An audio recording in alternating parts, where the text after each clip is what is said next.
What's up, guys? Welcome back to the channel. For those of you who don't know, I'm extremely tired today. Yeah, that's right, boys. Just got back. 10-year wedding anniversary. Same old gal. Had her for a while. Or maybe she had me for a while. Anyways, we went to Las Vegas, had a fun for a few days, then went to Zion National Park in Utah. What a good time that was. Something completely different. But man, am I tired. Flight got delayed. 2:30 a.m. before we got home. Here we are back the next day, 9 o'clock, getting it done on the dyno. And today, check out what we got. Yamaha FZ-10 / MT10. This particular bike is an FZ-10. They also make this particular bike 1 year newer that is a MT10, the exact same thing. So if you're shopping around for one of these bikes, if you see an FZ-10, you see an MT10, it's the exact same thing, but different year. Anyways, so here we go with this thing. It's got some cool modifications done to it. Check out the bags. These things, they take away 10 horsepower. No, I'm just kidding. So anyways, this thing has got a really popular combination, and I have a lot of people email with these things or want to get the Flash. This thing has a Graves link pipe. So basically this is the stock header. And then this from here back to here is called a link pipe.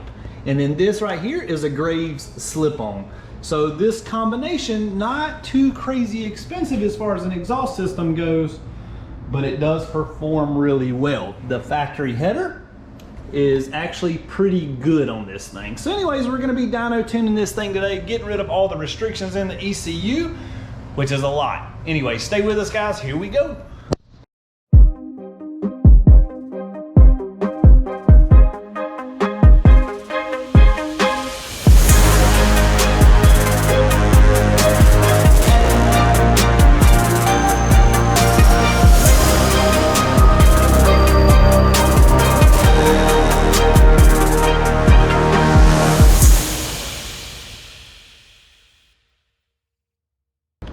So we didn't get a chance to dyno the baseline pull. My camera battery was dead.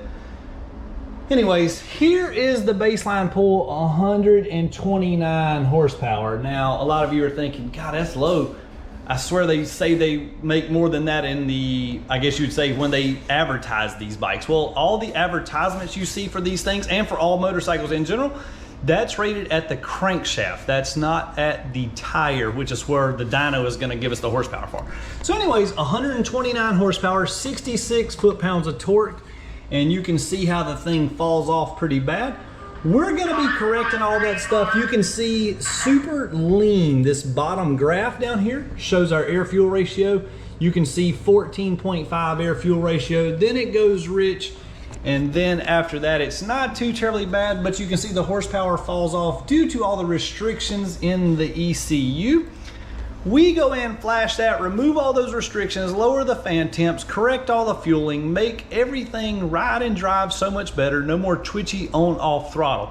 These things are known for the on-off throttle problems. And we go in and remove all that stuff. You can see we adjust the tune in standard and in A mode. So let's see what this thing makes. Is this thing not the ultimate sleeper? I mean, a guy pulls up with this, bags, touring pack, hand guards. This is definitely an old man special, right? Nah, not today. All right, guys, here we go. We got the ECU flashed up. The ECU on this bike, super easy to remove. It sits right here. You literally just pop off that little side cover. Here is the ECU here. One thing I forgot to point out, this customer did elect to go with the Woolwich Racing quick shifter and auto blip option. So now we've got a quick shifter that we have tuned in our factory ECU.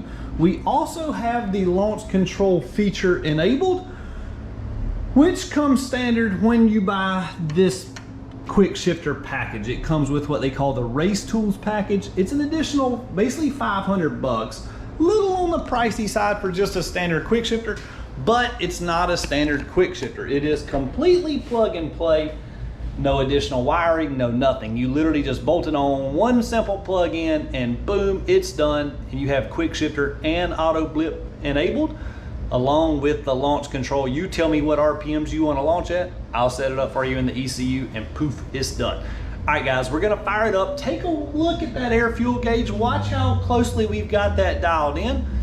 This is just the first initial flash with first adjustment. So we should be decently close, but let's see what we got, okay?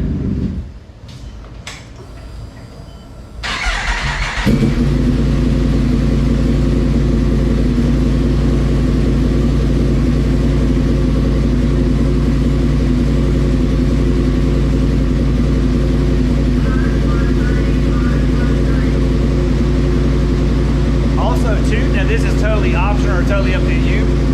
This customer has it in GP shift mode. In other words, if you want to upshift, you click the shifter down. If you want to downshift, you click the shifter up.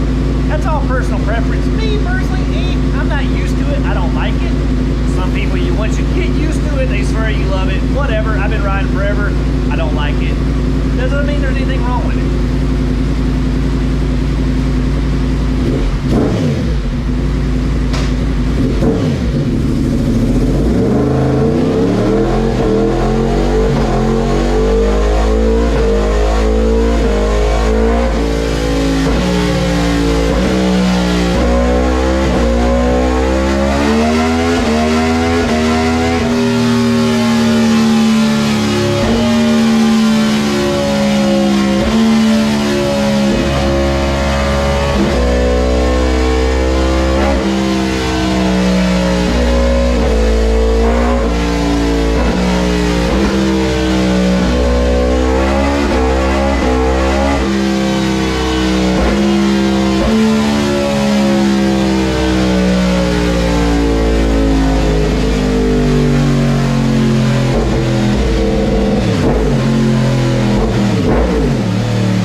The bat, we're not looking too much like an old man bike anymore.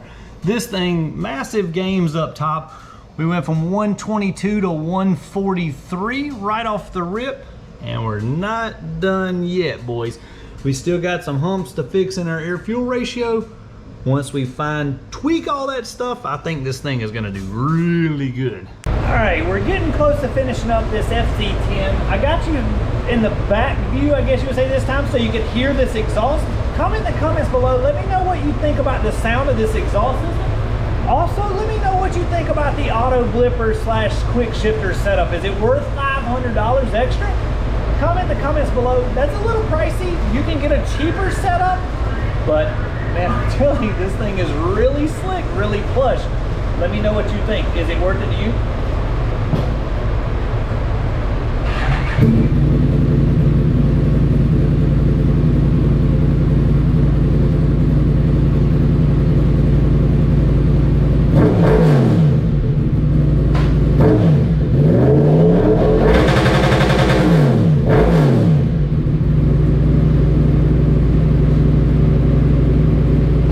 That was the launch control. Sounds pretty cool, huh?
finished with the tune on this FZ10.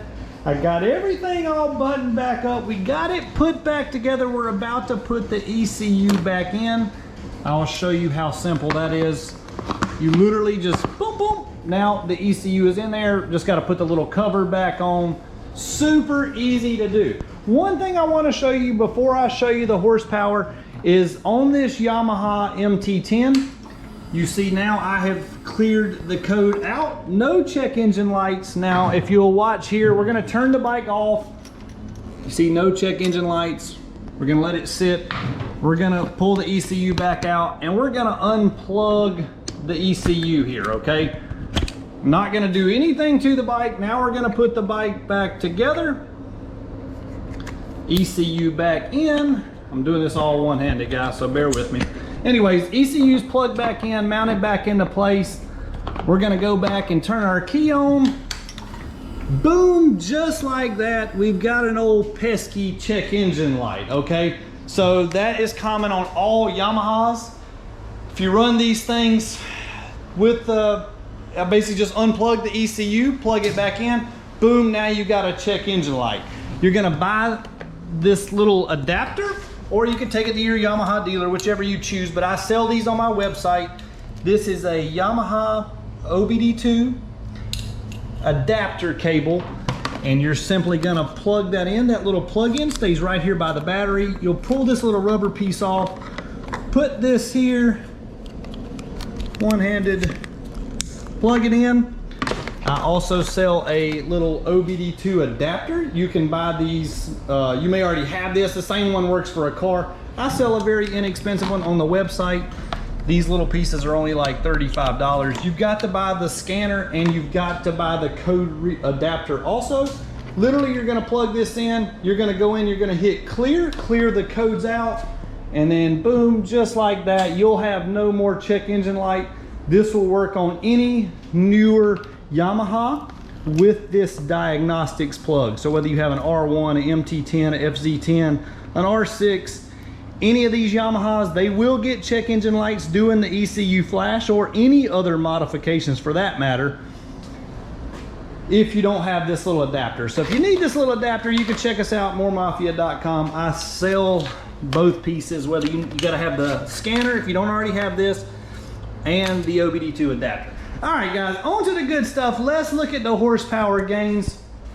We went from 129 horsepower, our baseline pull, and 66 foot-pounds of torque to 146 and 76 foot-pounds of torque. So huge, huge gains.